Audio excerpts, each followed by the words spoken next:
하나님 감사합니다.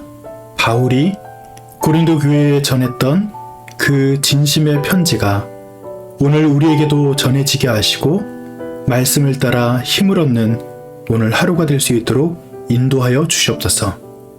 주님께서 우리의 일상과 우리의 삶을 주장하시고 우리의 소원을 응답하실 줄 믿사오며 감사드리며 예수님의 이름으로 기도드립니다. 아멘. 오늘 우리에게 주신 말씀은 고린도전서 16장 13절로 24절 말씀 가운데 일부의 말씀을 읽겠습니다. 깨어 있으십시오. 믿음 안에 서 있으십시오. 용기를 내십시오. 강해지십시오. 여러분의 모든 일이 사랑으로 이루어지게 하시기 바랍니다. 스테파나의 가정은 성도들을 섬기는데 몸을 바쳤습니다. 여러분도 이런 사람들의 지위를 인정하십시오. 거룩한 입맞춤으로 서로 안부를 전하십시오. 누구든지 주님을 좋아하지 않는 사람은 저주를 받아 마땅합니다. 마라나타, 우리 주님 오십시오. 주 예수님의 은혜가 여러분과 함께하기를 빕니다. 나의 사랑이 여러분 모두와 함께 있습니다. 아멘. 여러분, 사람은 첫마디보다 마지막 한마디를 더 오래 기억합니다. 전화를 끊기지 직전에 하는 말, 헤어지는 문 앞에서 던지는 그 한마디, 거기에 그 사람이 나를 어떻게 생각하고 있는지가 고스란히 담겨 있다고 생각하지요. 그럼 이만으로 끝나는 편지와 보고 싶다, 몸조심해 그렇게 끝나는 편지는 완전히 다른 편지입니다. 고린도전서는 사실 꾸준히 참 많은 편지입니다. 파벌 싸움, 성적인 타락, 우상에게 바친 음식 문제, 예배의 무질서, 부활을 의심하는 사람들, 이 교회 정말 문제 많구나? 그렇게 생각할 정도로 문제가 많은 교회였습니다. 그런데 그 긴 편지의 마지막, 오늘 본문에 이르면 바울의 목소리 톤이 확 달라집니다.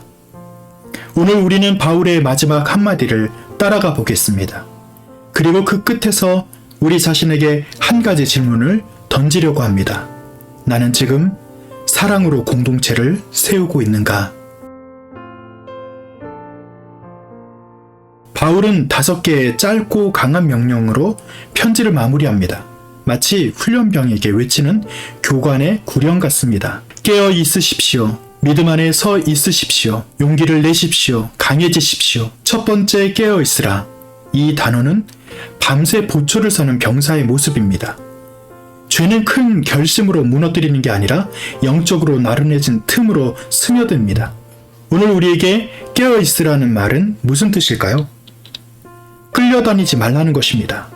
자극적인 뉴스, 분노를 부추기는 영상, 끝없이 밀려오는 그런 이야기들, 깨어있다는 것은 그 흐름에 휩쓸리지 않고 하나님이 나를 위해 하신 일을 기억하며 중심을 잡는 것입니다. 두 번째, 믿음 안에 서 있으라. 바울은 부활하신 예수님 위에 단단한 그 반석 위에 서라고 이야기하고 있습니다. 여기서 잠깐 성경 번역 하나를 짚겠습니다. 개역개정에서는 남자답게 강건하라라고 그렇게 성경을 번역했습니다. 그런데 원어에서는 용기를 내라는 뜻으로 기록이 되어 있습니다. 남자냐 여자냐를 가리키는 말이 아닙니다. 새한글 성경은 용기를 내십시오, 강해지십시오로 그 뜻을 더 정확하게 살려서 번역을 했습니다. 이 명령은 남자에게만 주어진 것이 아니라 이 자리에 있는 우리 모두를 향해 하나님께서 명령하신 것임을 잊지 마시기 바랍니다. 그런데 여기서 바울이 한 문장을 덧붙입니다. 이 한 문장이 오늘 설교의 심장입니다. 여러분의 모든 일이 사랑으로 이루어지게 하시기 바랍니다. 모든 일이라고 이야기했습니다. 예외가 없다는 말이지요. 사랑 없는 깨어있음은 남을 감시하고 정죄하는 날카로운 눈이 됩니다. 사랑 없는 굳게 섬은 그냥 고집이 되는 것이죠. 사랑 없는 용기는 또한 폭력이 됩니다. 아무리 오라도 사랑이 빠지면 그 오름이 사람을 찌르는 칼이 되어 버리는 것입니다. 고린도 교회는 은사가 부족한 교회가 결코 아니었습니다. 오히려 넘쳤죠. 그런데 왜 무너졌을까요? 사랑이 없었기 때문입니다. 바울은 이 편지 13장에서 이렇게 말했었죠. 내가 사람의 방언과 천사의 말을 할지라도 사랑이 없으면 나는 울리는 징이요 요란한 꽹과리에 지나지 않습니다 라고 말입니다. 소리는 큰데 알맹이가 없는 것, 그게 사랑 없는 교회의 모습입니다. 먼저 스테파나의 가정입니다. 아가야 지방의 첫 열매였습니다. 바울이 그들을 높이는 이유는 신앙의 연차가 오래돼서가 결코 아닙니다. 그 가정은 성도들을 섬기는 데 몸을 바쳤습니다. 여기 몸을 바쳤다로 옮긴 이 말은 원래 군대 용어입니다. 스테파나 가정은 누가 시켜서가 아니라 스스로 자기 자신을 섬김이라는 자리에 배치했습니다. 고린도는 잘난 사람이 대접받는 도시였습니다. 스펙으로 사람을 줄 세우고 성과로 가치를 매기는 능력주의 사회였습니다. 그런 세상 한복판에서 스테파나 가정은 정반대로 행동합니다. 위로 올라가는 대신 아래로 내려가 형제를 섬겼습니다. 그리고 바울은 명령합니다. 이런 사람들의 지위를 인정하십시오. 진짜 영적 권위는 십자가를 지고 남을 섬기는 그 현장에서 검증이 되는 것입니다. 여러분 교회에서도 이런 분들이 계십니다. 주일 아침 아무도 보지 않을 때 주차장을 섬기는 분, 예배 전에 조용히 의자를 닦는 분, 주방에서 땀 흘리는 분, 이름이 드러나지 않아도 묵묵히 어느 장소에서나 섬기는 그런 사람들에 대해서 바울은 말합니다. 이런 사람들을 알아주십시오. 교회가 진짜 존경해야 할 사람은 묵묵히 섬기는 사람들임을 잊지 마시기 바랍니다. 이제 바울은 여러 교회의 안부를 전합니다. 이들은 황제의 추방령으로 로마에서 쫓겨나 고린도로 왔고 바울과 함께 천막을 만들며 교회를 세운 개척 멤버였습니다. 이들이 자기들의 집에서 모이는 교인들과 함께 안부를 전합니다. 초대교회는 웅장한 건물이 아니라 누군가의 집 거실에서 시작되었습니다.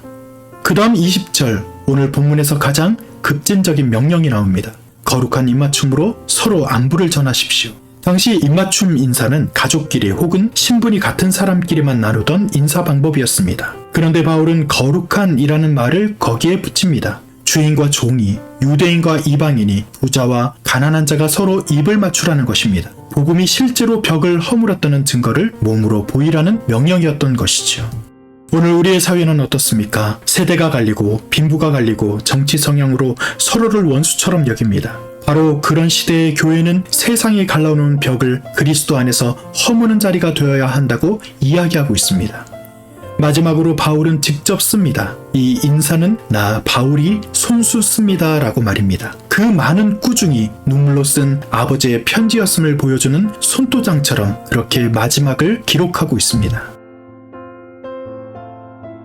누구든지 주님을 좋아하지 않는 사람은 저주를 받아 마땅합니다. 사랑의 편지 끝에 웬 저주일까요? 여기서 저주는 하나님의 구원에서 완전히 끊어진 상태를 뜻합니다. 그러나 오해하지 마십시오. 이건 미움이 아니라 끝까지 돌아오라고 외치는 아버지의 마지막 절규입니다. 벼랑 끝으로 걸어가는 자식에게 거기 서라고 소리치는 것과 같습니다. 그 구함은 분노가 아니라 사랑인 것이죠. 여기서 우리는 놓치면 안 되는 단어가 있습니다. 주님을 좋아하지 않는 사람, 개역개정은 사랑하지 않으면 이라고 옮겼는데 원어는 이 편지에서 딱 여기 한 곳에서만 쓰인 특별한 단어 필레오라는 단어를 쓰고 있습니다. 따뜻한 애정을 뜻하는 단어입니다. 바울은 마지막에 거창한 신학을 요구하지 않습니다.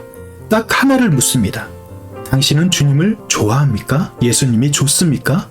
신앙의 본질은 결국 마음의 온도라는 것입니다. 그리고 바로 이어서 아람어 기도가 나옵니다. 마라나타, 우리 주님 오십시오 라는 그 기도입니다. 박해와 유혹 속에서 성도들이 붙든 단 하나의 소망이 주님이 다시 오신다는 것이었죠. 저주와 마라나타는 동전의 양면인 것입니다. 그래서 바울은 저주받을 것이다 라고 경고한 바로 그 입술로 곧장 주님 어서 오십시오 라고 기도하는 그 말을 하는 것입니다. 심판의 경고조차 그러니 제발 돌아오라는 사랑의 초청이라는 것을 뜻하는 것입니다. 그리고 편지는 이렇게 끝납니다. 주 예수님의 은혜가 여러분과 함께하기를 빕니다. 나의 사랑이 그리스도 예수님 안에서 여러분 모두와 함께 있습니다. 내내 꾸짖던 편지의 마지막 단어가 은혜 그리고 사랑이라는 단어로 끝나게 되는 것이죠. 그것도 여러분 모두와 함께 우리의 실패와 죄를 덮는 것은 주님의 은혜이고 그 은혜 안에서 우리를 끝까지 포기하지 않는 것은 목자의 사랑입니다. 여러분 이것이 바로 복음이 아니면 무엇이겠습니까? 이렇게 오늘 우리에게 던지는 질문은 이것입니다. 나는 형제를 돌아보는 사랑으로 지금 이 공동체를 세우고 있는가? 그리고 더 근본적으로 주님을 좋아하고 있는가? 깨어서 믿음에 서서 용기를 내되 모든 일을 사랑으로 그리고 함께 이렇게 기도하기를 바랍니다. 마라나타, 우리 주님 오십시오라고 말합니다. 그 끝날까지 우리는 사랑 안에서 서로를 붙들어줌으로 교회를 든든히 세우는 일에 쓰임받는 그런 하나님의 귀한 일꾼이 되시기를 간절히 축원드립니다.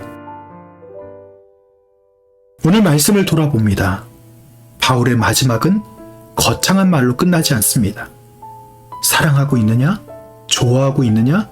그렇다면 그 일을 행하라고 말입니다.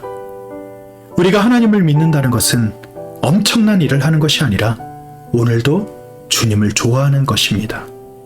그 좋아하는 마음으로 성도를 사랑하며 그렇게 걸어가는 우리 모두가 되시기를 간절히 축원드립니다.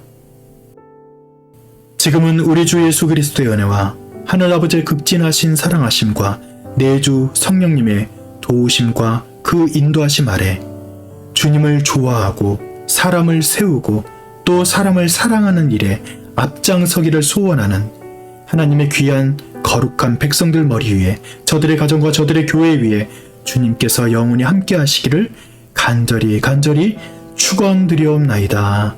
아멘.